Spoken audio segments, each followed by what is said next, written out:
A cooler contains 6 cans of apple juice, 8 cans of grape juice, 4 cans of orange juice, and 2 cans of mango juice. Suppose that you reach into the container and randomly select 3 cans in succession. Find the probability of selecting, and number 5 says a can of apple juice, then a can of grape juice, then a can of orange juice.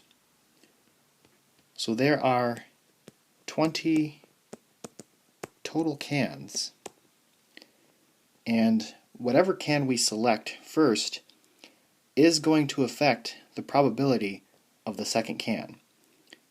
So these are dependent events. So the probability of selecting a can of apple juice is 6/20. The probability of selecting a can of grape juice, there are 8 cans, but this is over 19 cans now because we already selected 1 can.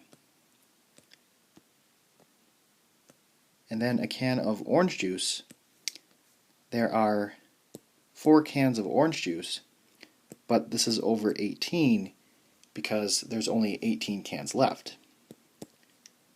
So if we multiply these and reduce, we get 8/285. Number 6 says 3 cans of grape juice. So there are 8 cans of grape juice out of 20. And then if we select one of those, we have 19 cans left, and 7 of those are grape juice because the first can that we selected was a grape juice. And then for the third can, this is going to be 6/18 because we selected another can of grape juice. So if we multiply these and reduce, we get 14/285.